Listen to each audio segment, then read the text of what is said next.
नहमदुहु व नसल्ली अला रसूलिहिल करीम। अम्मा बाद औज़ु बिल्लाहि मिनश शैतानिर रजीम। बिस्मिल्लाहिर रहमानिर रहीम।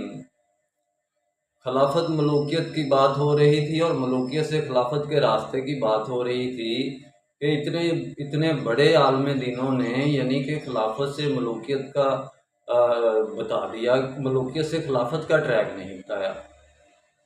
यानी कि एजिटेशन वही हिस्ट्री का इल्म, इसको इस्लाम कहते हैं। प्रेजेंट कंडीशन में क्या सोल्यूशन है, क्या करना है, उसके बारे में नहीं, जेब में इस्लाम डाला हुआ है 1400 साल पहले वाला। और डॉक्टर असरार खिलाफत खिलाफत खिलाफत हर वक्त करता रहता था। उसकी मूवी बनी हुई है, खिलाफत होनी चाहिए, जमहूरियत हराम है, मौलाना मदूदी से अलग हो गया था। तो भाई उसके पास खिलाफत का क्या रास्ता था? आप पूछे उनकी जमात से जाके, उसने कोई बताया कि खिलाफत का क्या रास्ता है, किस तरफ से जाना है, खिलाफत को कौन सा ट्रैक जाता है खिलाफत के लिए? भाई तुम वो भी बताओ, तुम किस चीज़ के आलम दीन हो? तुम्हें किसने आलम दीन बनाया है? डॉक्टर असरार अहमद साहब।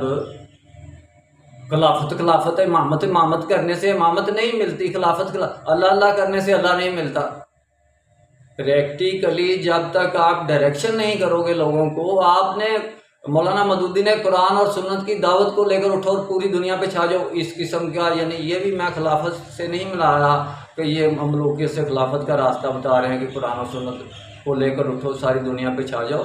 मैं एक तनकीदी जायज़ा ले रहा हूँ भी कुरान और सुन्नत की दावत कहाँ से लेकर, इसने एक जुमला सुना हुआ है मौलाना मदूदी ने भी, कुरान और सुन्नत में मुकम्मल हाल है, तो एक ये ठोस बात मार दी कि चले जी कुरान और सुन्नत की दावत को लेकर उठो और पूरी दुनिया पे छा जाओ। भाई कुरान और सुन्नत की कौन से हिंट्स पॉइंट्स की दावत को लेकर हम दुनिया में उठें, किन पॉइंट्स की ज़रूरत है उनके बारे में बताओ।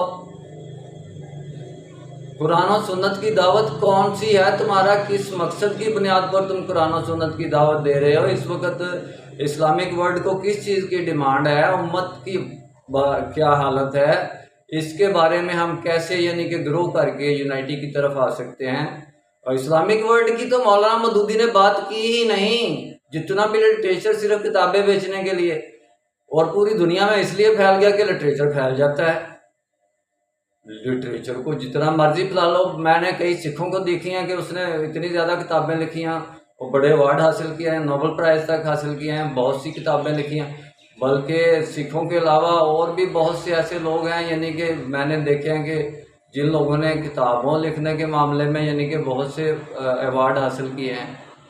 बात ये तो नहीं है, किताब और प्रैक्टिकल में तो फ़र्क होता है।